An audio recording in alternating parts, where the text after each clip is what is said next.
एक बार एक गुरु अपने शिष्य को प्रवचन दे रहे थे। वे कह रहे थे कि कभी कभी जिंदगी एक उलझी हुई पहेली लगने लगती है। हर तरफ से परेशानियां आती रहती हैं और आप ये समझ नहीं पाते कि आगे का रास्ता क्या है। ऐसे समय में आप सोचते हैं कि खुशी और सफलता कहाँ छुपी हुई है। लेकिन क्या हो अगर कोई आपको बताए कि खुशी और सफलता इतनी दूर नहीं है। क्या हो अगर आप ये सीख लें कि ज़िंदगी की चुनौतियों का सामना कैसे करना है और हर परिस्थितियों में खुश कैसे रहना है। आज आप यही सीखेंगे। असल में हमारी ज़िंदगी का नियंत्रण हमारे ही हाथों में होता है। ये हमारे कर्म और हमारी सोच ही है जिससे हम खुश और दुखी होते हैं। हम अपने विचारों में थोड़ा सा बदलाव लाकर अपनी ज़िंदगी को पूरी तरह से बदल सकते हैं। जैसे एक मूर्तिकार अपनी कल्पना और कला से एक मामूली पत्थर के टुकड़े को एक खूबसूरत मूर्ति में बदल देता है।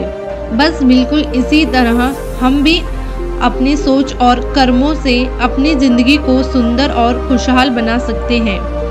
तो क्या आप सब तैयार हैं इस बदलाव को महसूस करने के लिए?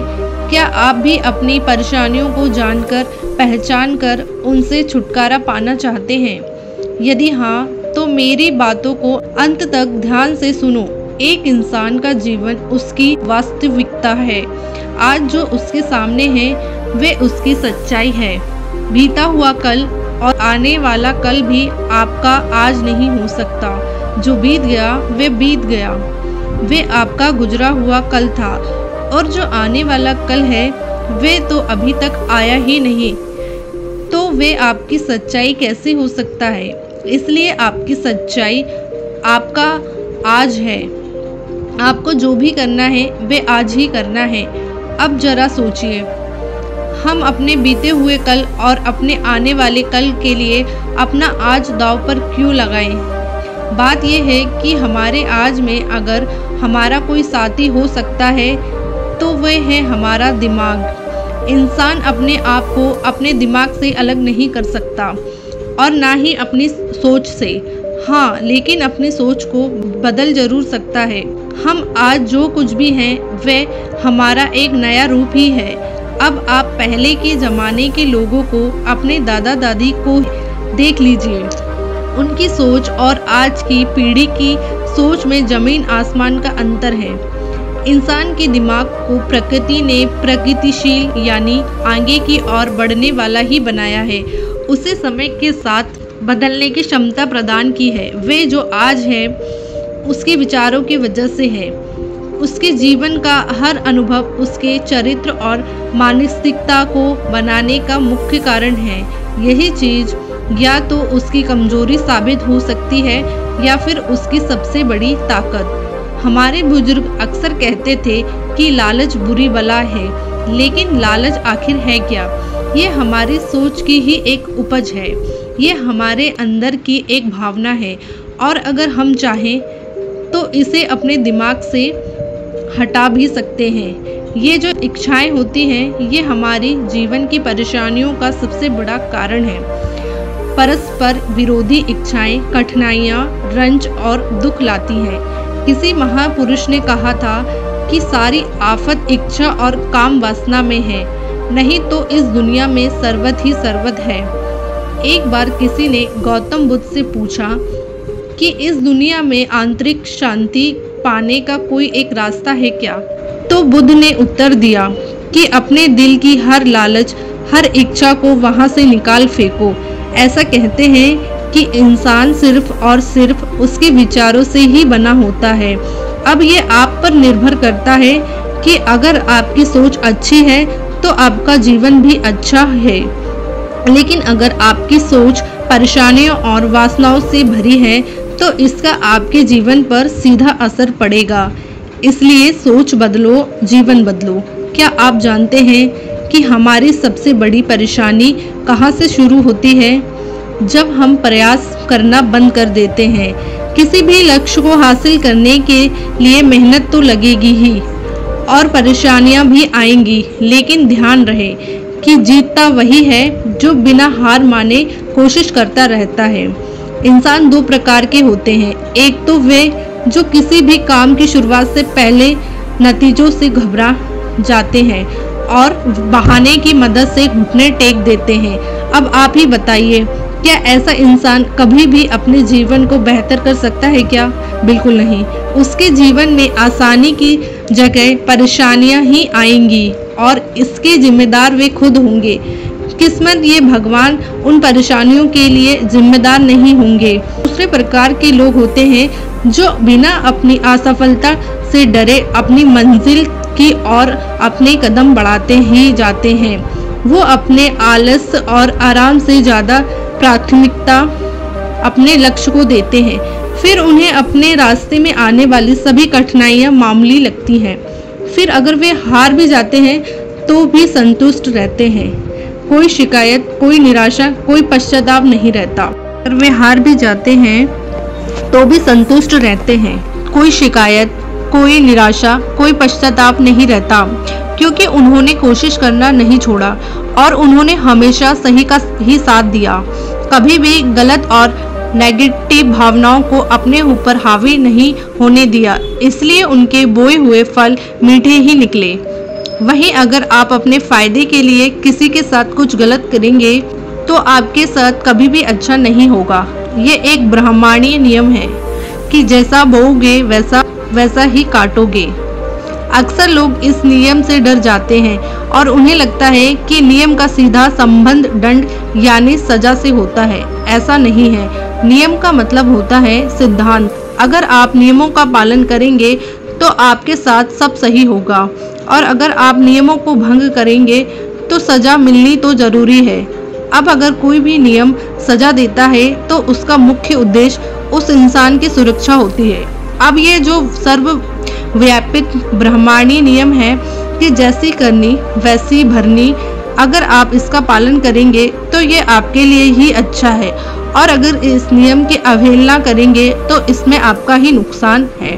अंततः चुनाव आपका ही है। मुश्किलें यानी परेशानियां हमारे साथ हमेशा रहती हैं। जब हम बच्चे होते हैं, बड़े हो जाते हैं या बुजुर्ग हो जाते हैं, परेशानियां हमारा साथ कभी नहीं छोड़ती।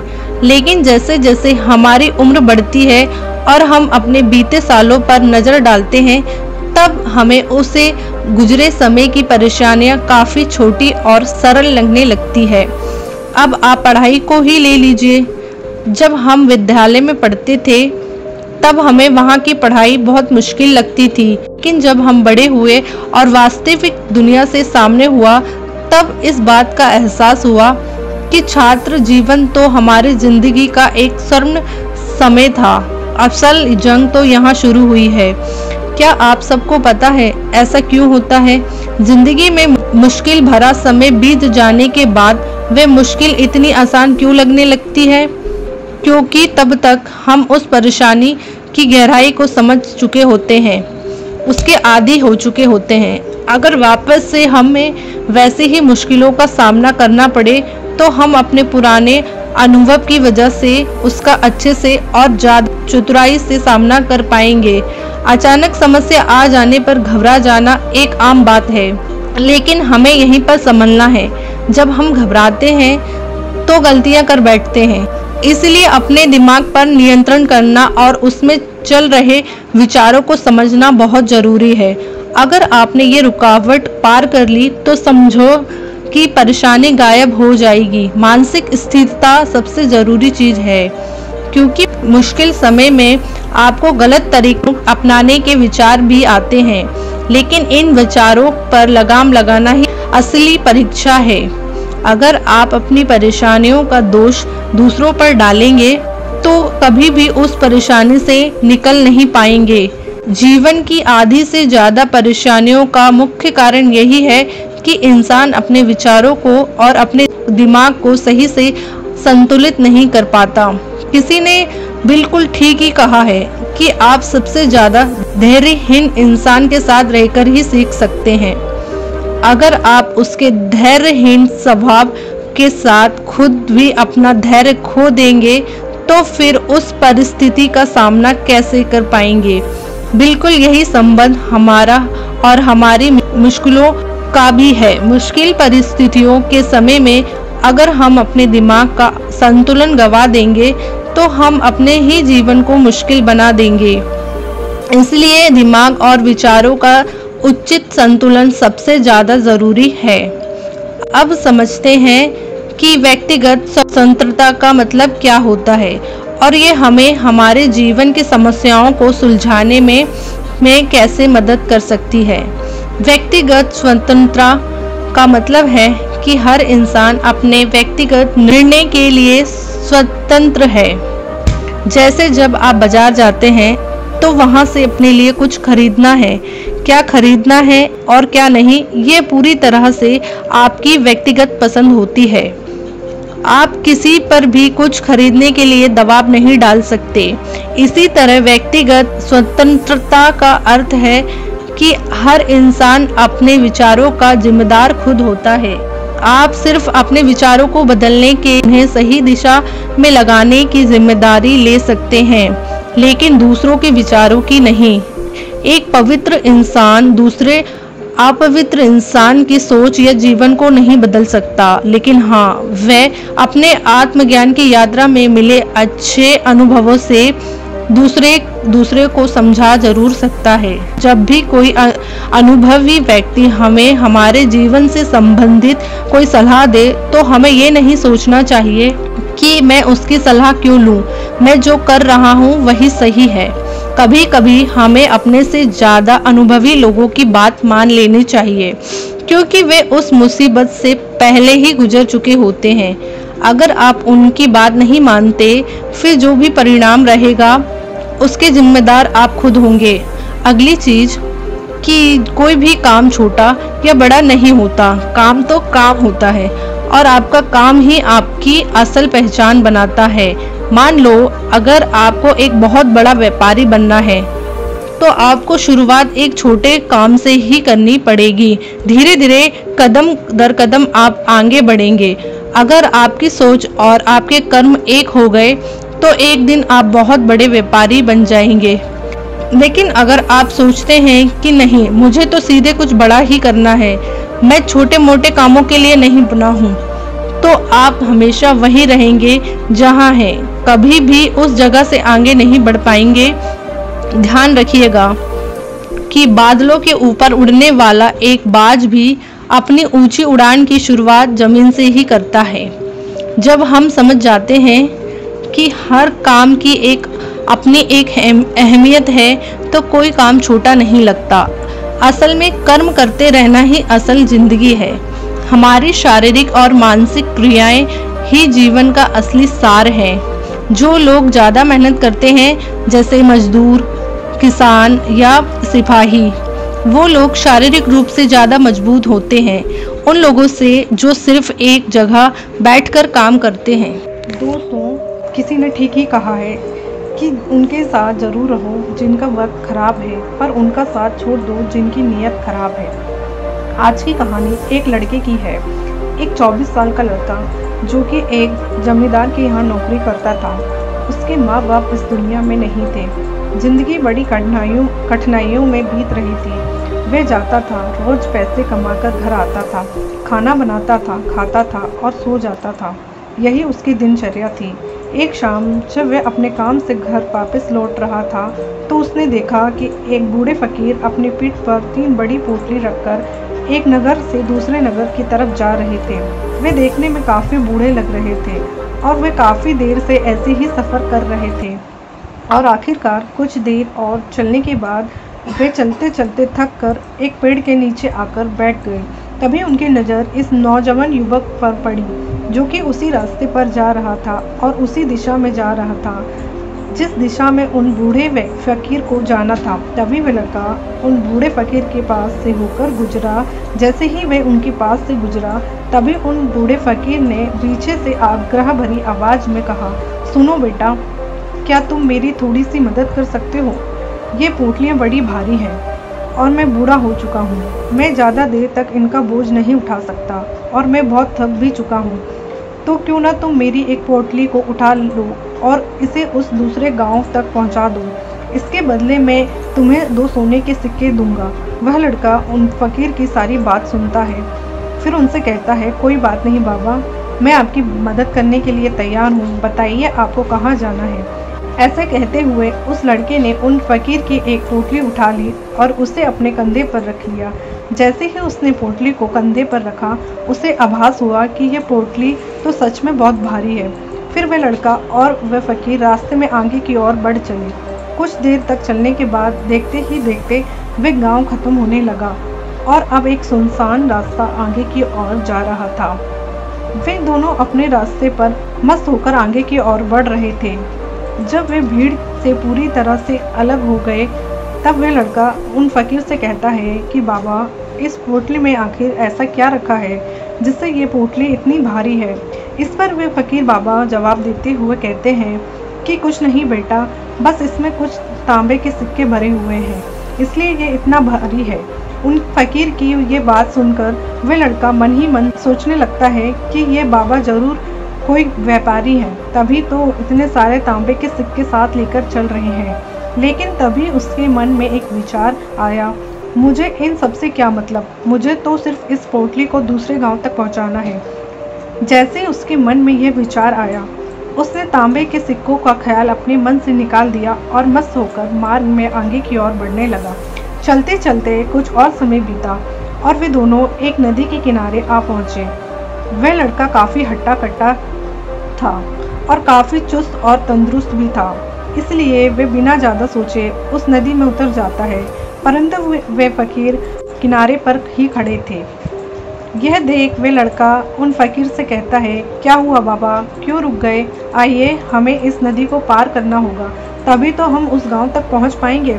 इस पर वे फकीर उस लड़के से कहते हैं, मैं जानता हूँ बेटा कि हमें ये नदी पार करनी ही होगी, पर जैसा कि तुम देख ही रहे होगे, मैं आज बूढ़ा हो चुका हूँ, इसलिए ये 2-2 पोटलियाँ एक साथ लेकर ये नदी पार नहीं कर सकता। इसमें अगर मेरा पैर फिसल गया तो फिर मैं आगे का सफ़र कैसे पूरा करूँगा? क्या तुम मेरी एक पोटली और ले सकते हो? मैं तुम्हें इसके बदले भी 2 सोने के सिक्के और दूंगा। इस पर वे लड़का मुस्कुराते हुए उन फकीर से कहता है, बाबा, अब आप मुझे शर्मिंदा कर रहे हैं।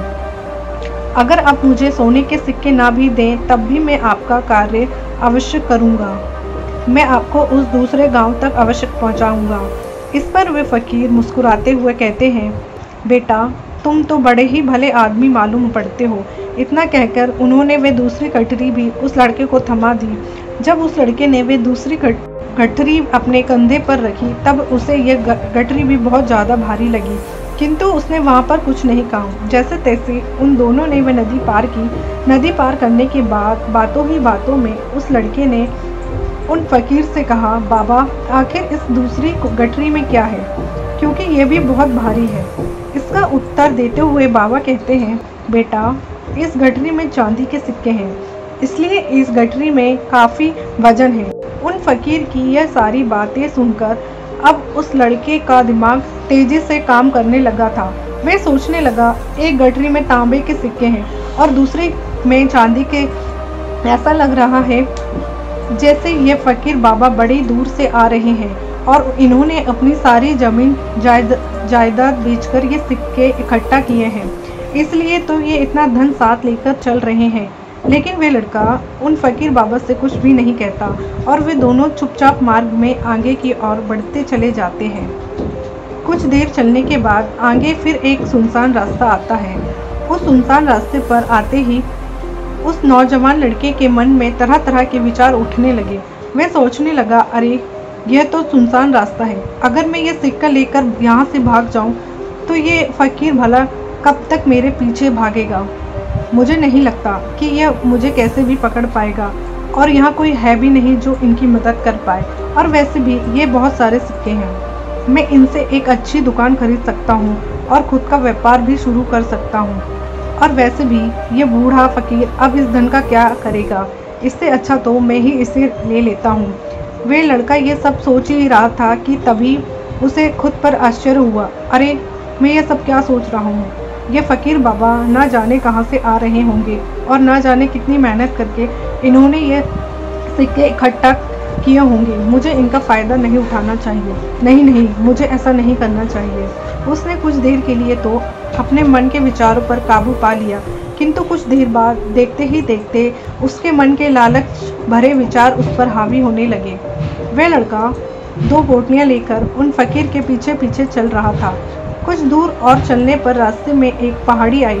उसे देख वे फ़कीर बाबा उस लड़के से कहते हैं, बेटा, ये पहाड़ी मैं नहीं चढ़ पाऊँगा, मैं काफ़ी बूढ़ा हो चुका हूँ और मेरे घुटनों में भी दर्द रहता है।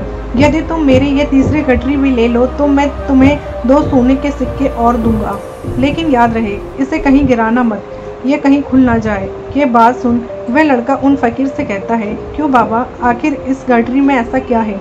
इस पे वह फ़कीर उस लड़के से कहते हैं, बेटा, इसमें सोने के सिक्के हैं। ये सुन वह लड़का मन ही मन बहुत प्रसन्न हुआ। उसने चुपचाप वह तीसरी गठरी भी उन फ़कीर से ले ली और दोनों बिना कुछ बोले आगे की ओर बढ़ चले। अब वे फ़कीर बिना कोई वजन लिए आराम से पहाड़ी के चढ़ाई चढ़ रहे थे, लेकिन वह नौजवान लड़का जो कि पीछे था, वजन के कारण बहुत धीरे धीरे चल पा रहा था। लेकिन जब से उसने सोने के सिक्कों का नाम सुना था, उसका मन तो छलांगे मार रहा था।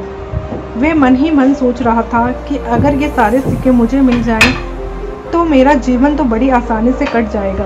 वैसे भी ये फ़कीर तो बूढ़े हो चुके हैं, भला इन्हें इतने धन की क्या आवश्यकता है? इनका जीवन तो वैसे भी कट ही चुका है।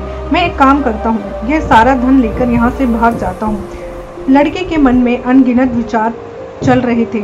लड़के का मन अब उसकी बुद्धि पर पूरी तरह से हावी हो चुका था। उस लड़के का मन अपनी बातों को सही साबित करने के लिए उसे कोई भी तर्क दे रहा था, और तभी उसके मन में एक और विचार उठा, और अब की बार वह लड़का यह सोच रहा था कि लगता है ये फ़कीर बाबा कोई चोर है, नहीं तो इनके पास इतने सारे सोने के सिक्के कहाँ से आए? अगर ये कोई व्यापारी होते तो ये इस तरीके से पैदल यात्रा तो नहीं करते, और अगर इनके पास इतना सारा धन था तो ये कोई ना कोई साधन भी आवश्यक करते। लगता है ये कोई चोर है, और चोर का धन चोरी करने में भला कौन सी बुराई? यह सोचता हुआ वह लड़का अब काफ़ी तेज़ी से ऊपर की ओर चढ़ रहा था, और देखते ही देखते वह फ़कीर से आगे भी निकल गया। वह यह सोच रहा था कि जैसे ही इस पहाड़ी की चढ़ाई खत्म होगी और ढलान आएगी, मैं इन तीनों पोटलियों को लेकर भाग जाऊंगा, जिसके बाद यह सारा धन मेरा हो जाएगा और मेरी गरीबी भी हमेशा हमेशा के लिए ख़त्म हो जाएगी। मेरे पास बहुत सारा धन होगा, फिर मैं जो चाहूँगा वो कर पाऊँगा। ये सब सोचते सोचते वह पहाड़ी की चोटी पर पहुँच गया, और अब ढलान का रास्ता शुरू होने वाला था। तभी वह लड़का उन फ़कीर की नज़रों से बचता हुआ तीनों गठरियाँ लेकर तेज़ी से भागता हुआ आगे निकल गया। अब उसे अपना शरीर बहुत हल्का महसूस हो रहा था, जैसे कि उन तीनों गठरियों का वजन तक ना मालूम पड़ रहा था। तीनों गठरियों का वजन तक ना मालूम पड़ रहा हो। काफ़ी देर तक दौड़ते भागते, लोगों की नज़रों से बचते बचाते, सुनसान रास्तों से होता हुआ किसी तरह अपने घर पहुंचा। उसकी खुशी का कोई ठिकाना नहीं था। उसने सोचा, क्यों ना मैं जल्दी जल्दी इन सभी पोटलियों से सारे सिक्के निकालकर उन्हें कहीं छुपा दूं। यह सोचकर जब उसने गठरी खोली तो पहली गठरी में उसे जंग लगे हुए लोहे के सिक्के मिले। यह देखकर उसे अपनी आंखों पर विश्वास नहीं हुआ। इस पर उसने तुरंत ही दूसरी गठरी भी खोल डाली। इस पर भी उसे जंग लगे हुए लोहे के सिक्के ही मिले। यह सब देखकर वह लड़का बड़ा हैरान हुआ। उसने मन ही मन कहा, आखिर ये सब क्या हो रहा है? उन फ़कीर ने तो मुझसे कुछ और ही कहा था। अब उसने वह तीसरी सोने वाली गठरी खोली, उसमें भी लोहे के जंग लगे सिक्के ही निकले। यह देखकर वह लड़का बड़ा क्रोधित हुआ, और आखिर उन फ़कीर ने मुझसे झूठ क्यों कहा? उन्होंने ऐसा क्यों कहा कि एक गठरी में तांबे के सिक्के हैं, दूसरी गठरी में चांदी के, और तीसरी में सोने के। वे यह सब सोच ही रहा था कि तभी उसकी नज़र उस गठरी के अंदर पड़े एक पत्र पर पड़ी। उसने तुरंत वह पत्र उठाया और पढ़ने लगा। उस पत्र में लिखा था, यह पूरा नाटक एक ईमानदार व्यक्ति की खोज करने के लिए रचा गया है। मैं इस राज्य का राजा हूँ, मेरी कोई संतान नहीं है, इसलिए मैंने ये साजिश रची ताकि मैं अपने राज्य से किसी एक ऐसे ईमानदार व्यक्ति की खोज कर सकूं जो मेरे बाद इस राज्य का राजा बन सके और राज्यभार को संभाल सके, और इसे राज्यभार को वही संभाल सकता है जो पूरी तरह से ईमानदार हो, जिसके मन में किसी प्रकार का कोई लालच न हो। पत्र पढ़ते ही वह लड़का जोर जोर से चिल्लाने लगा और अपना सिर पकड़कर बैठ गया। वह यह जानता था कि अगर वह अपने मन के विचारों पर नियंत्रण कर लेता तो उसका जीवन बदल सकता था, लेकिन अफसोस कि वह अपने मन के विचारों पर नियंत्रण नहीं कर पाया। दोस्तों, महात्मा बुद्ध कहते हैं कि विचार ही सब कुछ है। जैसा हम सोचते हैं वैसे ही हम बन जाते हैं। इसलिए हमारा सबसे बड़ा दुश्मन भी हमें उतना नुकसान नहीं पहुंचा सकता जितना कि हमारे मन की ये अनियंत्रित विचार पहुंचा सकते हैं। महात्मा बुद्ध कहते हैं कि अपने मन को ध्यान से देखो। हमारे मन में जो विचार चलते हैं वही विचार शब्द बनते हैं और विचार ही कर्म के रूप में प्रकट होते हैं। बार बार दोहराने पर कर्म आदत में बदलता है और समय के साथ धीरे धीरे ये आदतें हमारे चरित्र का गठन करती है और आगे चलकर यही चरित्र हमारे भाग्य का निर्माण भी करता है। इसीलिए हमारे अपने विचारों के प्रति सजग रहना भी बेहद आवश्यक है। हमारा जागरूक रहना बेहद आवश्यक है। हमारा इस पर ध्यान देना जरूरी है कि हमारे मन में किस तरह के विचार उठ रहे हैं। आगे महात्मा बुद्ध कहते हैं कि कमजोरी हमेशा छोटे विचारों से शुरू होती है। छोटा विचार एक बीज की तरह होता है और अगर समय रहते इस विचार रूपी बीज को नष्ट न किया जाए तो यह छोटा सा विचार बहुत ही जल्द विशाल वृक्ष का रूप ले लेता है और हमारी बुद्धि की सोचने और समझने की क्षमता को पूरी तरह से नष्ट कर देता है। इसलिए जब हमारे मन में पहली बार कोई गलत विचार जन्म ले तभी उसे जड़ से उखाड़ देना चाहिए, अन्यथा वह बहुत ही जल्द एक विशाल वृक्ष का रूप लेगा और हमें किसी न किसी गलत राह पर ढकेल ही देगा।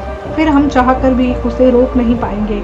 लेकिन अब प्रश्न यह उठता है कि हम अपने मन के विचारों को कैसे नियंत्रित करें। हमारा मन तो इतना शक्तिशाली है, इतना चंचल है कि वह किसी न किसी तरीके से हम पर हावी हो ही जाता है। हम चाहकर भी उस पर नियंत्रण नहीं रख पाते। इस प्रश्न के उत्तर में महात्मा बुद्ध हमें दो बातें बताते हैं। पहली बात, सही इरादा विकसित करो। कई बार आपने देखा होगा कि आप बोलना कुछ और चाहते हैं लेकिन बोल और कुछ और देते हैं, क्योंकि आपके मन के भीतर जो कुछ बसा हुआ है वही आपके मुख से बाहर भी निकल रहा है। लेकिन जब हमसे वे गलती हो जाती है तो उसके बाद हमारा मन अच्छी तरह से काम करना शुरू कर देता है। हम अपने सोचने और बोलने के प्रति सजग हो जाते हैं और इसी अवस्था में हमें एहसास होता है कि हमसे गलती हो गई है और फिर हमारा मन दुखी हो जाता है, वे पश्चाताप से भर जाता है। और इस दुख और पश्चाताप से बचने के लिए महात्मा बुद्ध हमें सही इरादा विकसित करने के लिए कहते हैं। और ऐसा करने के लिए जब भी आप कोई कार्य करने जा रहे हों तो सबसे पहले आपको स्वयं से पूछना चाहिए कि जो कुछ भी मैं करने जा रहा हूँ इसके पीछे मेरा इरादा क्या है। क्या मैं दूसरों को दुख पहुँचाना चाहता हूँ, दूसरों को नीचा दिखाने जा रहा हूँ, या मुझे दूसरों को और खुद को ऊपर उठाना है। खुद से सवाल कीजिए, खुद को सचेत कीजिए। जब आप इरादों के प्रति सचेत होने लगेंगे, जब आप विचारों के प्रति जागरूक होने लगेंगे, तभी आपके अंदर पॉजिटिव ऊर्जा का प्रभाव होगा। तभी आप पॉजिटिव इरादों से जुड़ने लगेंगे और आपके अंदर बैठी हुई पॉजिटिव ऊर्जा, नेगेटिव इरादे दिन प्रतिदिन कम होने लगेंगे। परंतु स्मरण रहे, आपको यह हर दिन करना होगा और आपको हमेशा इस बात का ध्यान रखना होगा कि आपको केवल अच्छा सोचना है और आपके इरादे हमेशा सही होने चाहिए। तभी आप दुख और तकलीफ़ों से बच सकते हैं, अन्यथा आप इसी तरह दुख और तकलीफ़ों से घिरे ही रहेंगे और आप कभी भी इससे बाहर नहीं निकल पाएंगे। दूसरी बात, विचारों के प्रति जागरूकता विकसित करो, जिससे आपका मन धीरे धीरे शांत होने लगेगा और आपके मन में बसी हुई सभी नेगेटिव ऊर्जा, सभी नेगेटिव विचार खत्म होने लगेंगे और आप शांति की दिशा में आगे बढ़ेंगे। और आपको इसके लिए सिर्फ इतना ही करना है कि इस पल में जो कुछ भी घटित हो रहा है आपकी आंखों के सामने, आपके अंदर जो कुछ भी जैसा भी चल रहा है, बस उसे देखते रहना है। अपने मन के अच्छे बुरे विचार, अपनी भावनाओं और यादों पर बिना कोई प्रतिक्रिया दिए बस उन्हें देखते रहना है।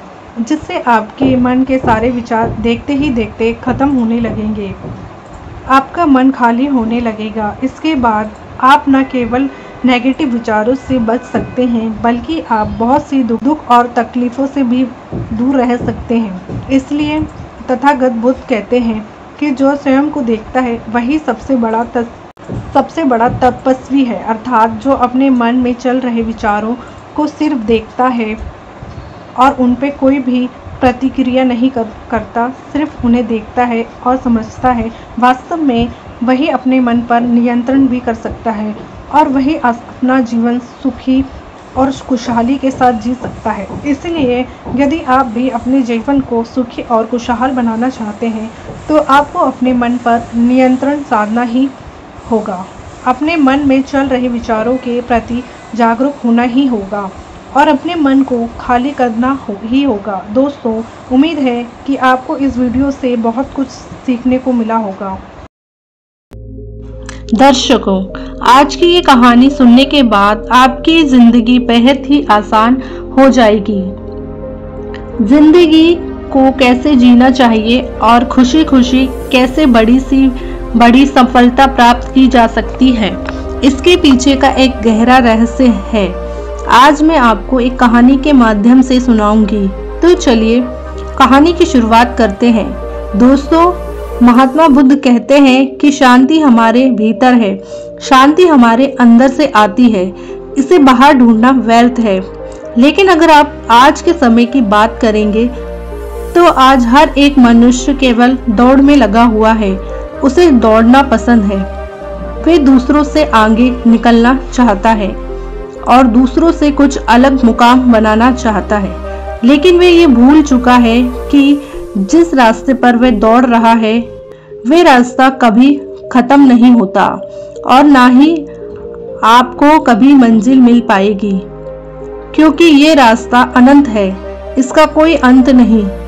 अंतिम समय में भी जब हम अपने आप को देखते हैं तो हम अपने आप को वही रास्ते पर खड़ा ही पाते हैं जहां से हमने इसकी शुरुआत की थी।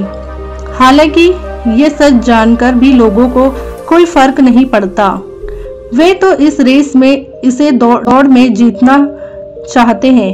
वे अपने आप को श्रेष्ठ साबित करना चाहते हैं। जब कोई उनसे पूछता है कि तुमने अपने जीवन में क्या हासिल किया, तब हम अपना बखान करने से कभी पीछे नहीं हटते। हम इसका जवाब कुछ इस तरह से देते हैं कि हमने अपने जीवन में ये हासिल किया, मैंने अपने जीवन में वे हासिल किया, मैंने इस मुकाम को पाया है, मैंने इतने वर्षों की तपस्या के बाद इस पौधे को हासिल किया है। लेकिन इस बात का असली मतलब केवल वही समझ सकता है जिसने ये सब कुछ पाने के चक्कर में अपने समय को गवा दिया और अभी भी वे इस दौड़ में दौड़ रहा है, क्योंकि उसे अपनी मंजिल अभी तक नहीं मिली। वे इस अनंत रास्ते की आखिरी छोर तक पहुंचना चाहता है, लेकिन जब वे पीछे मुड़कर देखता है तो वे अपने आप को इस रास्ते पर अकेला खड़ा महसूस कर पाता है। और यही हम सबके साथ ही भी होगा। हम सब भी इससे बच नहीं सकते। लेकिन जो समय से पहले अपने आप को जान पाते हैं, जो अपने आप को समझ पाते हैं, वे इस अनंत यात्रा को पहले ही देख लेते हैं, समझ जाते हैं। वे अपनी हर गलतियों को सुधारने का प्रयास करते हैं, लेकिन जिन्हें ये नहीं पता कि वे कहाँ जा रहे हैं और उनकी यात्रा कब खत्म होगी, वे लोग इस दौड़ में केवल दौड़ते ही चले जाते हैं। इसे और अच्छे से समझाने के लिए आज की जो कहानी मैं आप सभी के लिए लेकर आई हूँ, इस कहानी के माध्यम से आप ये समझ सकेंगे कि हम इस अनंत यात्रा को कैसे समाप्त कर सकते हैं और ऐसी क्या चीज है जिसे हम अपने जीवन में उतारकर अपने आप को समझ सकते हैं, पहचान सकते हैं, जिससे हम अपने जीवन की सभी समस्याओं का समाधान कर सकते हैं। एक समय की बात है, किसी नगरी के एक पहाड़ पर एक गुरु रहा करते थे। उन गुरु की ख्याति दूर दूर तक फैली हुई थी। वे गुरु बहुत ही ज्ञानी थे, लेकिन उन्होंने अपने पूरे जीवन काल में कभी किसी को अपना शिष्य नहीं बनाया। उनके पास अनेक लोग आते और उनसे कहते कि हमें अपना शिष्य बना ले, लेकिन वे कभी किसी को अपना शिष्य नहीं बनाते और वहां से उन्हें भगा देते। इसी तरह से समय बीतता गया। समय के साथ साथ अब युवा गुरु धीरे धीरे वृद्ध हो चुके थे। अब उनके रोजमर्रा के कामों में भी उन्हें तकलीफ होने लगी थी। तब उनके मन में ये ख्याल उत्पन्न हुआ कि यदि मैंने अपने जीवन में किसी को अपना शिष्य बना लिया होता तो आज वे शिष्य मेरी कुछ तो मदद अवश्य कर देते।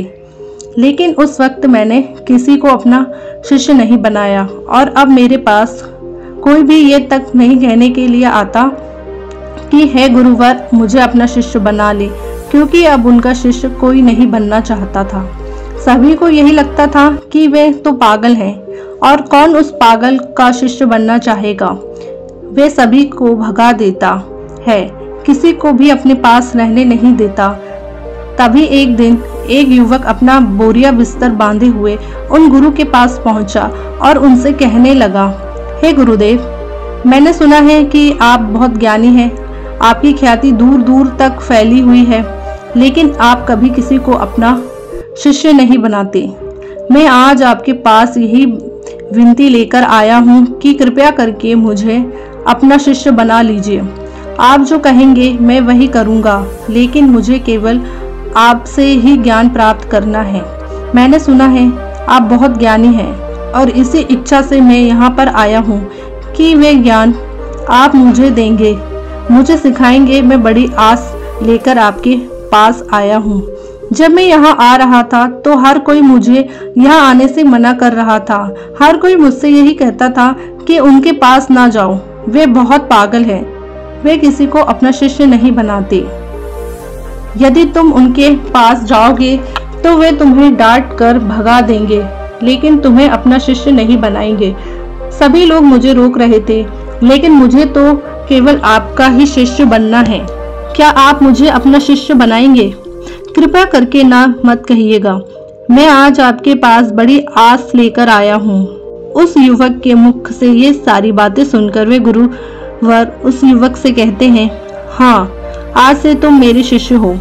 मैं तुम्हें अपना शिष्य बनाता हूँ और कल से मैं तुम्हें ज्ञान भी अवश्य दूंगा। धीरे धीरे रात्रि का समय हो चुका था और उतने ऊपर उस पहाड़ी पर पानी का कोई स्रोत नहीं था। पानी लेने बहुत दूर जाना पड़ता था और शिष्य को बहुत जोरों की प्यास लग चुकी थी। वे पानी ढूंढने के लिए यहाँ वहाँ घूम रहा था, यहाँ वहाँ फिर रहा था, लेकिन उसे कहीं भी पानी नहीं मिला।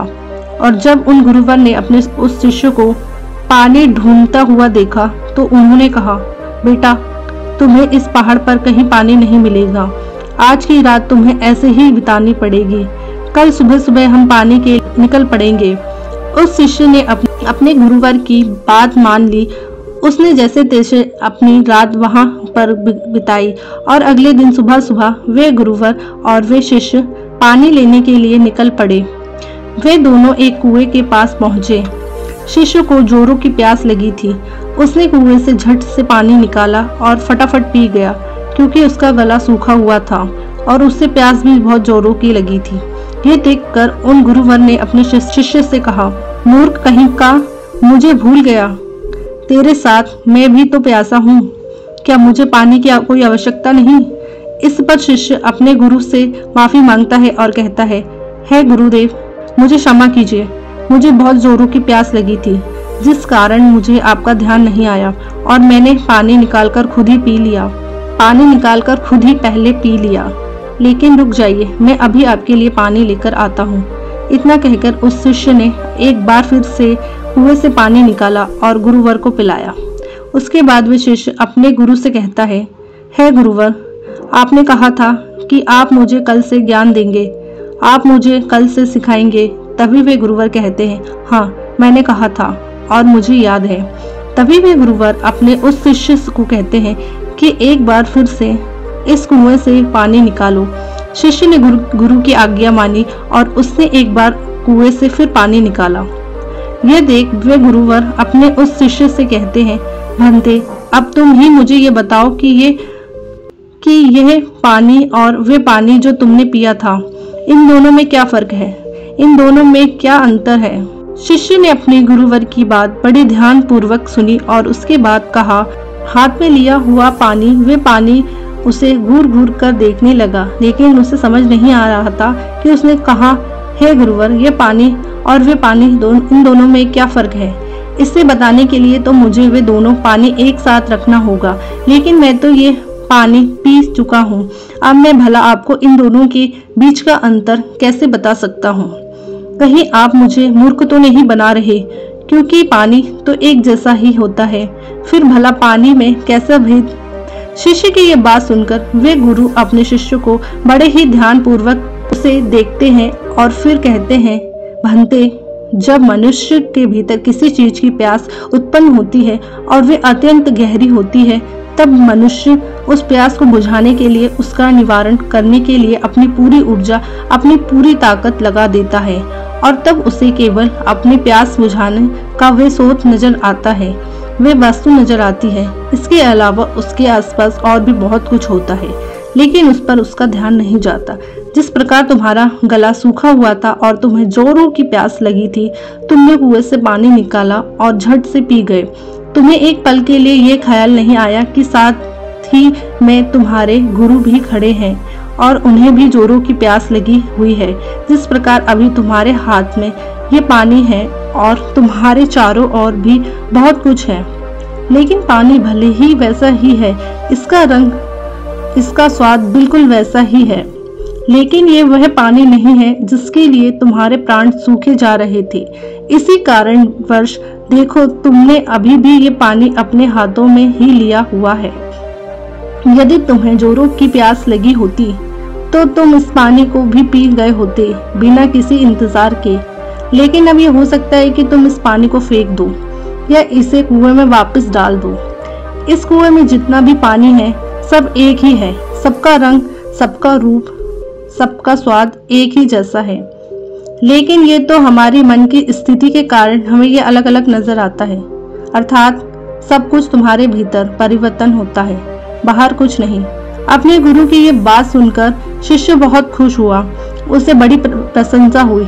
आश्रम से निकलते वक्त वे अपने साथ एक पोटली लेकर निकला था। उस पोटली में उसने लेखनी रखी थी। उसने तुरंत ही वे लेखनी निकाली और गुरु के कहे शब्दों को लिखना शुरू कर दिया। यह देखकर वे गुरु अपने उस शिष्य से कहते हैं, भंते, ये तुम क्या कर रहे हो? इसके जवाब में शिष्य अपने गुरु से कहता है, हे गुरुवर, आपने जो कुछ भी कहा मैं उसे भूलना नहीं चाहता।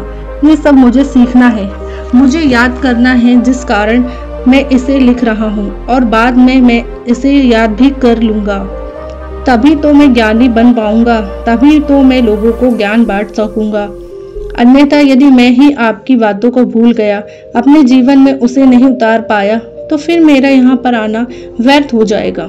गुरु ने अपने उस शिष्य की सारी बातें ध्यान पूर्वक सुनी और उसके बाद वे अपने शिष्य से कहते हैं, भंते, ये सब तो ठीक है, लेकिन अब चलो, आश्रम चलने का वक्त हो चुका है और फिर हमें अभी भिक्षाटन के लिए भी तो जाना है।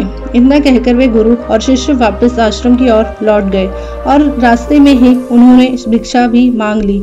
दोनों जब आश्रम पहुंचे, उस भिक्षा का लुफ्त उठाया। रात में उसे खाकर वे लोग सो गए। अगले दिन सुबह सुबह उन गुरुवर ने अपने शिष्य को जगाया और कहा, चलो, हमें कुएं के पास फिर जाना है। इतना कहकर शिष्य और वे गुरुवर उस कुएं की ओर निकल पड़ते हैं। कुछ देर बाद जब वे कुएं के पास पहुंचते हैं तो गुरुवर अपने शिष्य से कहते हैं कि पानी निकालो। वे शिष्य अपने गुरुवर की आज्ञा का पालन करते हुए उस कुएं से थोड़ा पानी निकालता है। तभी वे गुरुवर अपने उस शिष्य से कहते हैं, भंते, कल जो तुमने पानी पिया था और आज जो तुमने पानी निकाला है, इन दोनों में क्या फर्क है? क्या तुम मुझे बता सकते हो? इस पर शिष्य तुरंत ही अपने उस पोटली को निकालता है जिसमें उसने वे सारी बातें लिखी होती हैं। जब गुरु ने उसे वे सारी बातें बताई थी कि जब मनुष्य को किसी चीज की प्यास उत्पन्न होती है तो वे उसे मिटाने की हर मुमकिन कोशिश करता है और उसके आसपास बहुत कुछ होता है, लेकिन वह उसे नहीं देख पाता। वह यह पढ़ ही रहा था कि तभी उन गुरु ने अपने उस शिष्य से कहा, मूर्ख क्या कर रहे हो? वह शिष्य कहता है, हे गुरुवर, जैसा कि आपने मुझे बताया था कि मैं उसी ज्ञान को दोहरा रहा था और आपको आपके सवाल का जवाब देने का प्रयास कर रहा था। तभी वे गुरुवर अपने उस शिष्य से कहते हैं, मूर्ख, इस पानी को सूंघो, इस पानी में से दुर्गंध आ रही है। शिष्य ने अपने गुरु की आज्ञा मान ली। उसने तुरंत ही उस पानी को सूंघा। उसमें से सचमुच बदबू आ रही थी, मानो वे पानी सड़ चुका हो। तभी वे गुरु कुएं की ओर आगे बढ़ते हैं और कुएं में झांक कर देखते हैं तो उसके अंदर एक जीव मरा पड़ा था। जैसे तैसे उन गुरुवर ने और उस शिष्य ने मिलकर उस जीव को कुएं से बाहर निकाला और उस जानवर की ओर इशारा करते हुए और गुरुवर अपने शिष्य से कहते हैं, भंते, क्या तुम इसे देख पा रहे हो? इस पर शिष्य कहता है, हाँ गुरुवर, मैं इसे देख पा रहा हूँ। तभी वे गुरुवर कहते हैं, इस पृथ्वी पर जिसने अभी जन्म लिया है उसकी मृत्यु निश्चित है। वे एक न एक दिन मृत्यु को अवश्य प्राप्त होता है। जब एक मनुष्य जन्म लेता है तो उसका जीवन संपूर्ण होता है और मृत्यु शून्य होती है। लेकिन धीरे धीरे जैसे तैसे समय बीतता जाता है, एक एक दिन ढलते जाते हैं, जीवन घटने लगता है और मृत्यु संपूर्ण होती जाती है। किसी की भी मृत्यु यूं ही अचानक नहीं हो जाती। जब कोई भी प्राणी जन्म लेता है तो उसके जन्म से ही ये प्रक्रिया शुरू हो जाती है और अनंतता हमारी यात्रा जन्म से मृत्यु तक अपना सफर तय कर लेती है। हाँ, यहाँ पर ये जरूर होता है कि किसी के लिए तेज प्रक्रिया होती है और किसी के लिए ये प्रक्रिया धीमी होती है, लेकिन ये प्रक्रिया सभी के लिए काम करती है और सभी को एक ना एक दिन जन्म से लेकर मृत्यु तक का ये सफर तय करना ही पड़ता है। शिष्य ने एक बार फिर से अपनी लेखनी निकाली और गुरु की इन सभी बातों को लिखना शुरू कर दिया। तभी वे गुरु ने क्रोधित होते हुए अपने उस शिष्य से कहते हैं, चलो कुएं की ओर चलो। ये देखकर वे शिष्य घबरा जाता है और अपने उन गुरुवर से कहता है, हे गुरुवर, मैं तो अभी जवान हूँ और मैं अभी मृत्यु को प्राप्त नहीं होना चाहता, कृपया करके मुझे छोड़ दें। तभी वे गुरुवर अपने उस शिष्य से कहते हैं, बेवकूफ़, मैं तुम्हें कुएं में धकेलने नहीं ले जा रहा।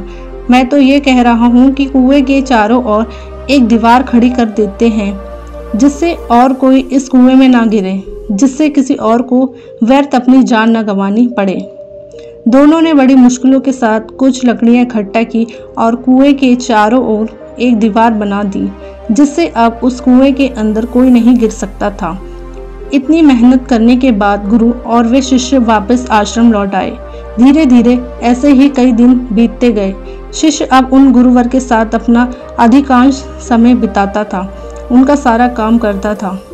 एक दिन उसने देखा कि उसके गुरुवर बहुत प्रसन्न है।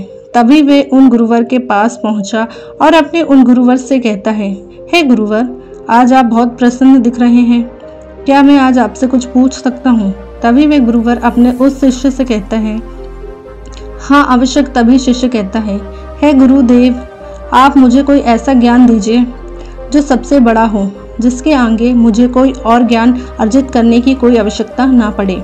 वैसे भी दिन पे दिन आप वृद्ध होते जा रहे हैं और आपकी मृत्यु कब आ जाएगी ये मैं नहीं जानता, इसलिए आप मुझे वे ज्ञान दे दीजिए, तभी तो मैं आपके ज्ञान को लोगों तक फैला सकूंगा, तभी तो लोग आपके बारे में जान सकेंगे। वे अपनी लेखनी लेकर बैठ गया, इस इंतजार में कि गुरुदेव उसे कुछ बताएंगे, कोई ऐसा ज्ञान जो बहुत बड़ा है। लेकिन उन गुरुवर ने अपने उस शिष्य से कुछ नहीं कहा, बस वे चुपचाप बैठ गए। वे काफी देर तक यूं ही मौन रहे और उसके बाद वे वहां से उठकर चले गए। वे शिष्य चुपचाप ये सब देख रहा था और जब वे गुरुदेव वहां से उठकर चले गए तो उसने लेखनी से लिखा सबसे बड़ा ज्ञान मौन। अगले दिन फिर उसने उन गुरुवर से यही सवाल किया और उस अब की बार भी गुरुवर ने उसे कोई जवाब नहीं दिया। वे काफी देर तक मौन रहे और फिर वहां से उठकर चले गए। ऐसा करते करते कई दिन बीत गए। दिन से सप्ताह से महीने और लगभग 1 वर्ष के बाद भी उसे केवल एक ही जवाब मिला था, सबसे बड़ा ज्ञान मौन। इसके अलावा उसने लिखने से और कुछ नहीं लिखा था, क्योंकि वे गुरुवर जब भी इस सवाल को सुनते तो वे मौन हो जाते और अपने उस शिष्य से कुछ ना कहते, जिस कारण वह शिष्य भी हर रोज अपने लेखनी से केवल एक ही बात लिखता था, सबसे बड़ा ज्ञान मौन। लेकिन अब उसके सब्र का बांध टूटा जा रहा था। एक दिन रात को उसे नींद नहीं आ रही थी। वह यहाँ वहाँ करवटें बदल रहा था। चांदनी रात थी। वह आश्रम से बाहर निकला और बाहर बैठकर ये सोचने लगा कि आखिर गुरुदेव मुझे वे सबसे बड़ा ज्ञान क्यों नहीं दे रहे। क्या वे मुझे देना नहीं चाहते, या मैं अभी इस लायक नहीं हूँ कि उस ज्ञान को समझ सकूं। इस प्रकार उसके मन में हजारों सवाल चल रहे थे, हजारों तरह के विचार उत्पन्न हो रहे थे। तभी अचानक उसे एक पक्षी की आवाज़ सुनाई पड़ी। उसका पूरा ध्यान उस पक्षी की आवाज़ पर चला गया और तब उसने महसूस किया कि चारों ओर हवाएं चल रही थी। पत्तों की सरसराहट की आवाज़, ठंडी हवाएं चलने की आवाज़, चारों तरफ सन्नाटा छाया हुआ था। वह यह सब महसूस कर पा रहा था। उसने उस सन्नाटे की आवाज़ को ध्यान से महसूस किया, अपनी आंखें बंद की और बड़े ध्यान से उन आवाज़ों को सुनने लगा। उसका मन बिल्कुल शांत हो गया और अब तक पहली बार उसने अपने मन को इतना शांत महसूस किया था। पहली बार वह आनंदित महसूस कर रहा था। वह यह भूल चुका था कि उसे बड़े ज्ञान के बारे में अभी तक उन गुरुवर ने कुछ नहीं बताया। तभी उसने सोचा कि जो आज अनुभव मैंने प्राप्त किया है, गुरुवर को आवश्यक बताऊंगा। जिस कारण वे उस अनुभव को लिखने के लिए अपनी लेखनी निकालता है, तभी वे देखता है कि उसने अपनी किताब के सारे पन्नों पर केवल एक ही बात सीखी है, सबसे बड़ा ज्ञान मौन। तभी उसे ये भी एहसास हो गया था कि वे गुरुवर तो उसे सबसे बड़ा ज्ञान दे रहे थे, लेकिन वही उसे समझ नहीं पा रहा था। सबसे बड़ा ज्ञान तो यही है, लेकिन जो उसने अनुभव किया था उस अनुभव को वे फिर से महसूस करना चाहता था, जिस कारण वे पूरी रात नहीं सोया और फिर से जाकर वहीं पर बैठ गया और रात भर उन्हें आवाज़ों का अनुभव करता रहा, शांति को महसूस करता रहा। सुबह हो गई थी। वह सुबह सुबह उठकर अपने गुरुवर के पास आया। उस शिष्य के गुरु ध्यान में लीन थे। वह चुपचाप वहां पर आया, वहां बैठकर उन्हें शांति से देखता रहा। जब उन गुरुवर ने अपनी आंखें खोली तो अपने उस शिष्य को अपने सामने पाया और वे उसे देखते ही ये समझ चुके थे कि इसे मौन की मिल चुका है, इसने शांति का एहसास कर लिया है।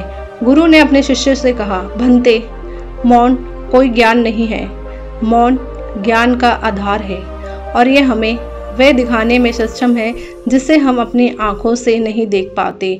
बाहर चाहे कितना भी शोर हो, चाहे कितनी भी भीड़ हो, लेकिन भीतर मौन होना ही चाहिए। अपने गुरुवर के मुख से ये बात सुनकर उसने अपनी लेखनी और अपनी पुस्तक गुरु के चरणों में रख दी और उसके बाद से उसने कभी कुछ नहीं लिखा।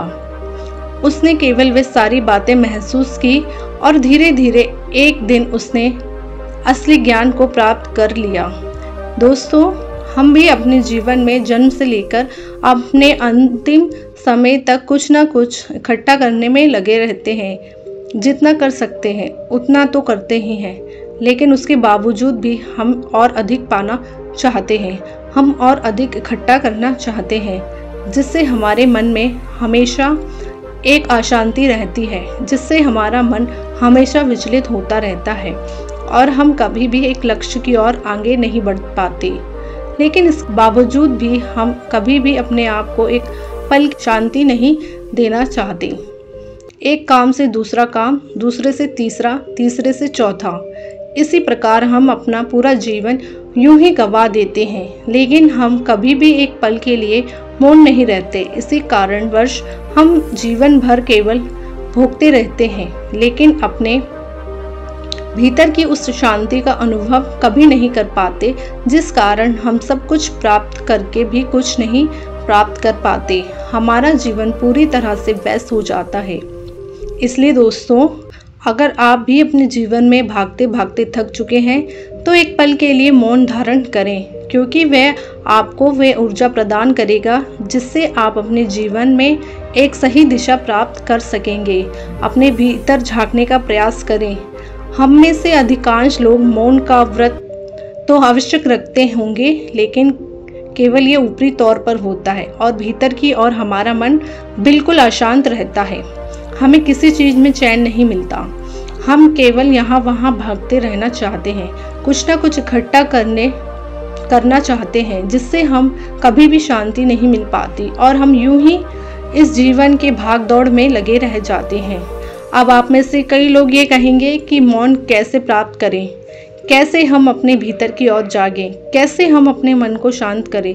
तो इसका एक बहुत ही सीधा और सरल उपाय है ध्यान। अपने विचारों को, अपने आप को ध्यान से देखें। आप दिन भर क्या कर रहे हैं, आप कहाँ पर कितना समय दे रहे हैं। जब आप किसी चीज़ को होते हुए देख रहे हैं और आपके मन में किस प्रकार के विचार उत्पन्न कर रहा है, तब आप यह भी समझ पाएंगे कि आप कितने व्यर्थ की बातें सोचते हैं जिनका वर्तमान से कोई संबंध नहीं है।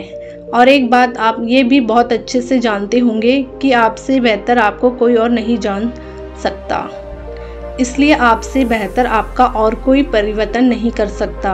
आप जैसा चाहें वैसे अपने आप को बना सकते हैं, इसलिए कोशिश करें। निरंतर कोशिश करते रहने पर आप मौन को भी अवश्य पा लेंगे और अपने जीवन को एक सही दिशा देने में सक्षम हो पाएंगे।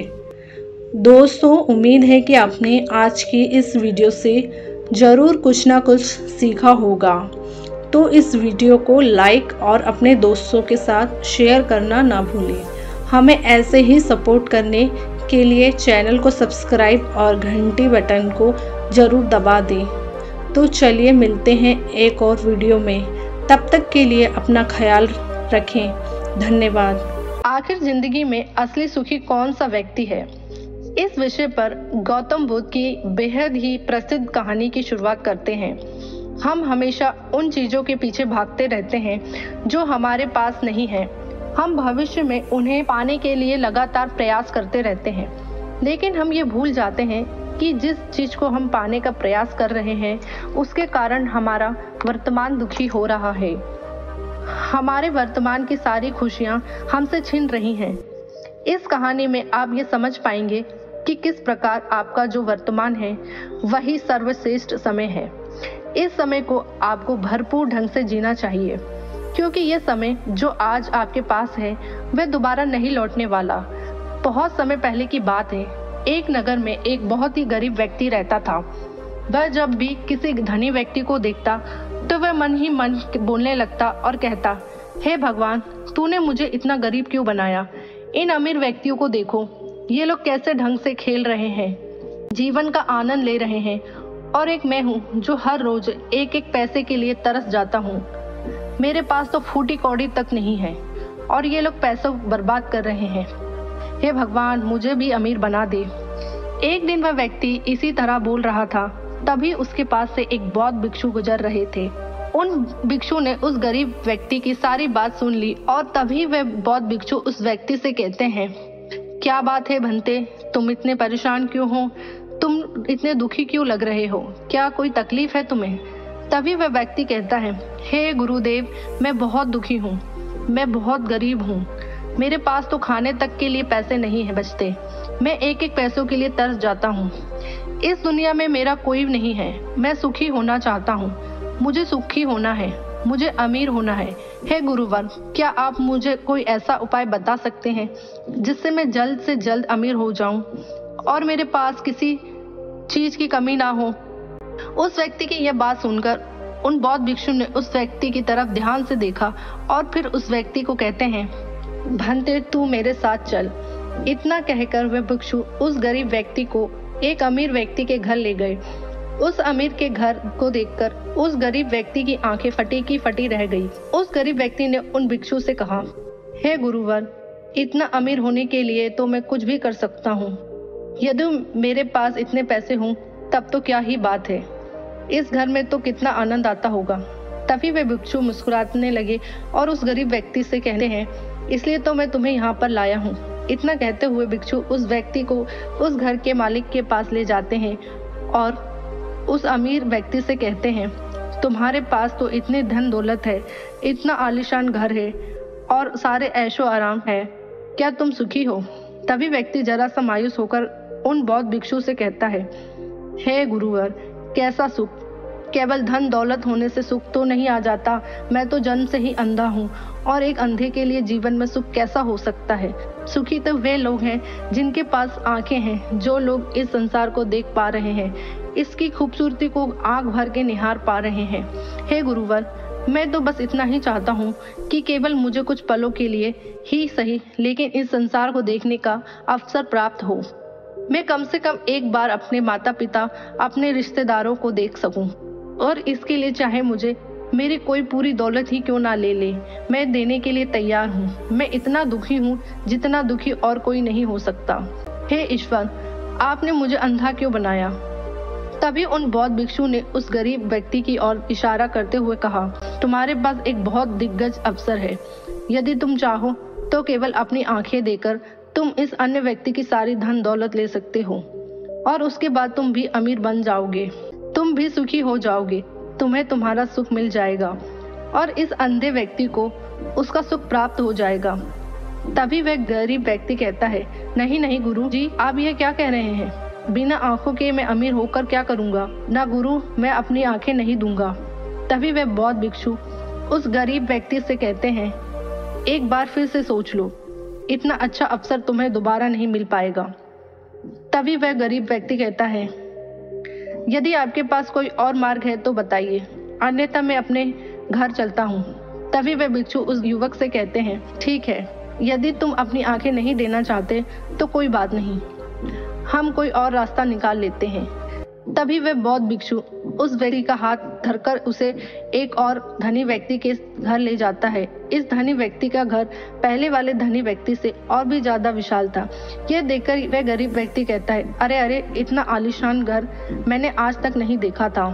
तभी बौद्ध भिक्षु उस गरीब व्यक्ति को उस धनी व्यक्ति के पास ले जाते हैं और उस धनी व्यक्ति से कहते हैं, आप तो बहुत सुखी होंगे, आपके पास इतना आलीशान घर है, इतनी धन दौलत है, सारे ऐशो आराम है, आपको तो किसी चीज की कोई कमी नहीं हो, आप अवश्य ही बहुत सुखी होंगे।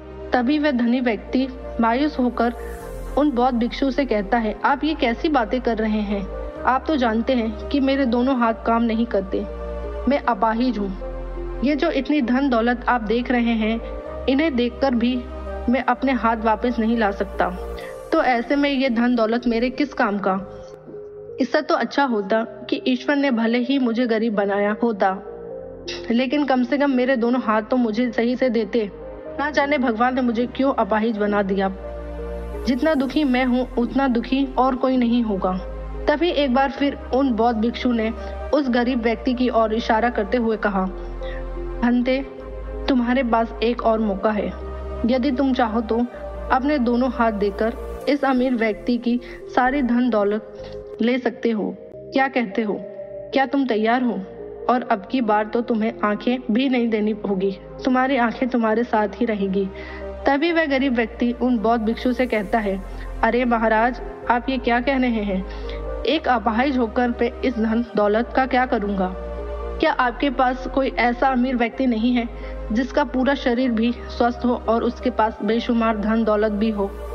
तभी वे बौद्ध भिक्षु उस व्यक्ति का हाथ पकड़ के उसे तीसरे अमीर व्यक्ति के पास ले जाते हैं। उस अमीर व्यक्ति के पास उसका अपना महल था। यह देखकर वह गरीब व्यक्ति उन बौद्ध भिक्षु से कहता है, हे गुरुवर, ये तो अवश्य ही बहुत सुखी होगा। इसके पास तो इतना आलीशान महल है, इसके पास तो इतनी सारी धन दौलत है, ये अवश्य ही बहुत खुश रहता होगा, इनका जीवन तो आनंद में होगा।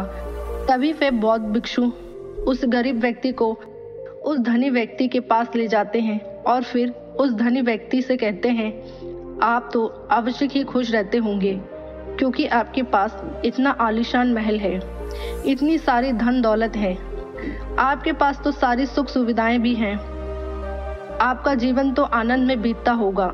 इसके जवाब में वह अमीर व्यक्ति कहता है, हे गुरुवर, कैसा आनंद, मुझ जैसा दुखी इस दुनिया में और कोई नहीं होगा। मैं आज बहुत दर्द में हूँ। मेरी पत्नी ने मुझे धोखा दे दिया है। वह किसी और से प्रेम करती है जो मुझसे भी अमीर है।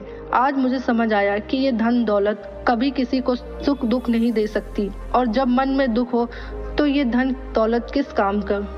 मुझसे सुखी तो वह गरीब इंसान होगा जिसकी पत्नी कम से कम उसके साथ तो है, वे उसके साथ वफादार तो है। आज मैंने तय कर लिया है कि मैं अपनी पत्नी और उसके प्रेमी की हत्या कर दूंगा। यह सुनकर वह भिक्षु उस अमीर व्यक्ति से कहते हैं, इससे पहले कि तुम ऐसा कदम उठाओ, कम से कम मुझे भोजन तो करवाओ। जाओ और भोजन की व्यवस्था करो, और साथ में कुछ कांच के टुकड़े भी ले आना। वह धनी व्यक्ति सभी साधु संतों का बहुत आदर करता था, इसलिए वह उन बौद्ध भिक्षुओं की बात मान जाता है। लेकिन वह यह नहीं समझ पाता कि आखिर उन बौद्ध भिक्षु ने खाने के साथ कांच के टुकड़े क्यों मंगवाए हैं। लेकिन जैसे कि उन बौद्ध भिक्षु ने कहा था, वह अमीर व्यक्ति उसी प्रकार खाने की व्यवस्था कर देता है। वह भोजन के साथ कुछ कांच के टुकड़े लेकर उन बौद्ध भिक्षु के पास पहुंचता है। तभी वे बौद्ध भिक्षु, वह गरीब व्यक्ति और वह धनी व्यक्ति तीनों एक साथ भोजन करने बैठते हैं, और उसी समय बौद्ध भिक्षु कुछ कांच के टुकड़े उठाकर उस अमीर व्यक्ति के भोजन में मिला देते हैं और उससे कहते हैं, लो अब तुम इसे खा सकते हो। वह अमीर व्यक्ति अचंभित हो गया और उन बौद्ध भिक्षु से कहता है, हे गुरुवर, आप ये क्या कह रहे हैं? इस खाने में तो कांच के टुकड़े आपने मिलाए हैं। इस भोजन को मैं कैसे खा सकता हूँ? यदि यह भोजन मैं करूँगा तो इससे मुझे बहुत तकलीफ होगी और हो सकता है कि मेरी मृत्यु भी हो जाए। तभी वह भिक्षु मुस्कुराने लगे और उस अमीर व्यक्ति से कहते हैं, तुम्हें ये बात तो समझ में आ गई, लेकिन तुम्हें ये बात नहीं समझ में आती कि अगर इस भोजन को खाना है तो इस भोजन के कांच के टुकड़ों में तुम्हें निकालकर अलग करना ही होगा। तभी ये भोजन तुम्हें खाने योग्य बनेंगे, और तब ये भोजन तुम्हें कोई तकलीफ नहीं देने वाला, बल्कि तुम्हें सुख ही प्रदान करेगा।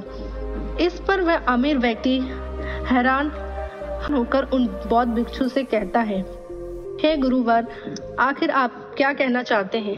तभी वह बौद्ध भिक्षु उस अमीर व्यक्ति से कहते हैं, ऐसे लोग जो कांच के टुकड़े के समान हैं, यदि तुम उनके साथ चिपके रहोगे तो तुम्हें दर्द तो अवश्य ही होगा। जिस प्रकार ये कांच का टुकड़ा मिला हुआ भोजन तुम्हें दर्द प्रदान करेगा, इसलिए इसका समाधान तो यही है कि तुम इन कांच के टुकड़ों को भोजन से अलग कर दो और जो है उस पर ध्यान दो, अर्थात कि तुम उन लोगों को भूल जाओ जो तुम्हारे जीवन में नहीं है, और उन लोगों पर ध्यान दो जो इस समय तुम्हारे साथ हैं, जैसे कि तुम्हारी पुत्री, वह भी तो तुम्हारे प्यार की भूखी है। क्या तुम्हारा ये कर्तव्य नहीं है कि तुम उसका ख्याल रखो, उसकी परवरिश करो?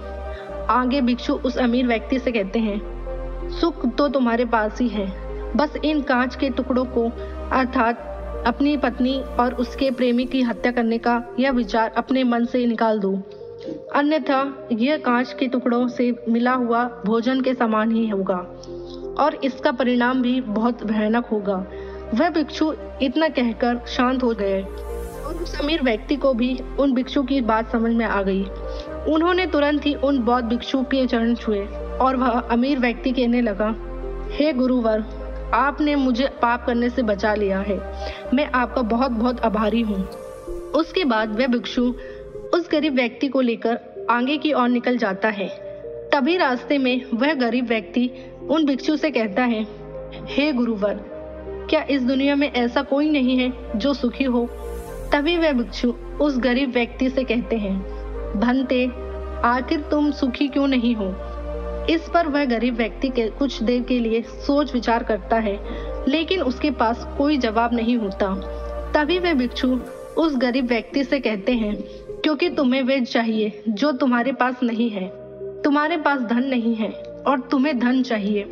तुम अमीर होना चाहते हो, तुम्हें लगता है कि वह तुम्हें सुख देगा, लेकिन तुम इस वास्तविकता को भी भूल रहे हो कि बाद में तुम्हें दुख भी वही देगा। जैसे कि जब हम पहले एक अमीर व्यक्ति के पास पहुंचे थे तो उसके पास आंखें नहीं थी, उसके पास जो नहीं था वह उसके लिए बिलख रहा था, जबकि उसके पास तो बेशुमार धन दौलत थी और उसका पूरा शरीर भी पूरी तरह से स्वस्थ था, लेकिन उसका ध्यान उस पर नहीं था।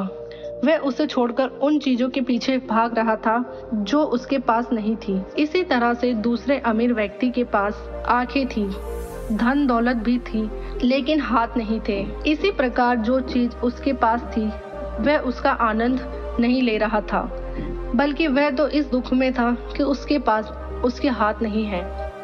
और ठीक इसी प्रकार से तीसरा अमीर व्यक्ति भी दुखी था, क्योंकि उसके पास तो धन दौलत भी था, ऐशो आराम भी था, और उसके पास तो उसका पूरे शरीर भी था। वह पूरी तरह से स्वस्थ और तंदुरुस्त भी था, लेकिन फिर भी वह दर्द में था, क्योंकि उसे उसकी पत्नी ने धोखा दे दिया था, जो उसकी कभी हो ही नहीं सकती थी। जो स्त्री केवल धन के लिए किसी और के साथ भाग जाए, क्या वह उसका साथ कभी दे सकती थी?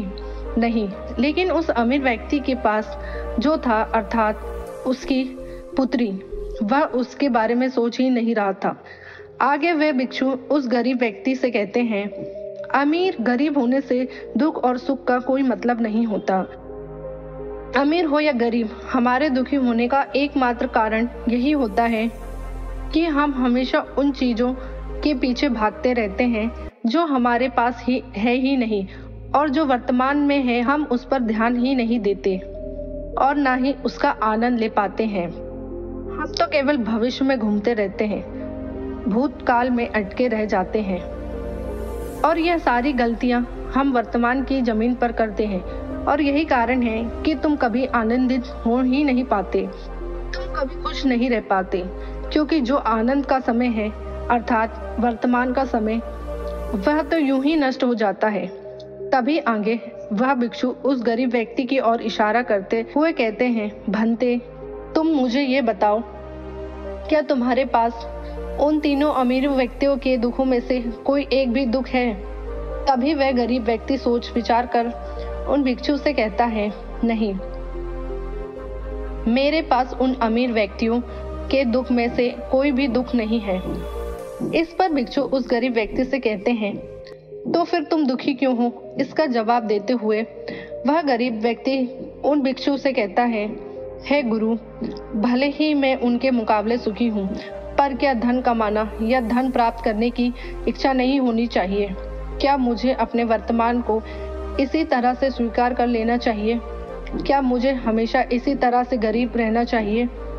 तभी भिक्षु दिल से मुस्कुराते हुए उस गरीब व्यक्ति से कहते हैं, वर्तमान में क्षण का आनंद लो, वर्तमान में ही ऐसे कर्म करो जिससे तुम्हारे भविष्य सुधर सके, लेकिन ऐसी चीजों के पीछे व्यर्थ समय ना गवाओ। जो तुम्हारे पास आज है उसका आनंद लो, और जो तुम पाना चाहते हो उसके लिए केवल कर्म करो, और उसके कर्म का फल तुम्हें भविष्य में मिलेगा। यानी इसकी चिंता में मत रहना, क्योंकि यदि तुम इसकी चिंता में रहोगे तो कभी सुखी नहीं रह पाओगे, भले ही हालात कितने भी बुरे क्यों ना हो। केवल अपने आज पर ध्यान दो और अपने कर्म मन लगाकर करो। इतना कहकर वे भिक्षु शांत हो गए, और गरीब व्यक्ति को भी उन बौद्ध भिक्षु की बात अच्छी तरह से समझ में आ चुकी थी। वह यह समझ चुका था कि अब से उसे अपने वर्तमान पर ध्यान देना है, उसे अपने वर्तमान को सुधारना है। उसके बाद उस गरीब व्यक्ति ने उन बौद्ध भिक्षु को प्रणाम किया और वापस अपने घर लौट गया। अब से वह गरीब व्यक्ति यह सोचकर हमेशा खुश रहने लगा कि कम से कम वह उन 3 अमीर व्यक्तियों से अधिक खुश है। उसके पास अधिक खुशियां की वजह है। हाँ, यह बात और है कि उसके पास धन नहीं है, लेकिन उसके पास ऐसी चीजें हैं जो धन से कहीं ज्यादा कीमती है, और वह है उसका पूरा शरीर, जो पूरी तरह से स्वस्थ है। दोस्तों, मैं उम्मीद करती हूँ कि ये कहानी सुनने से आपके जीवन में अच्छे बदलाव आए होंगे। आपको इस वीडियो से क्या सीखने मिला, ये कमेंट करके जरूर बताइए, और अपने परिवार दोस्तों के साथ ये कहानी शेयर करें। और आपने अभी तक इस चैनल को सब्सक्राइब ना किया हो तो चैनल को सब्सक्राइब भी जरूर कर देना। आपका हर दिन शुभ हो और खुशियों से आपका जीवन भरा रहे। धन्यवाद। नमो बुद्धाय।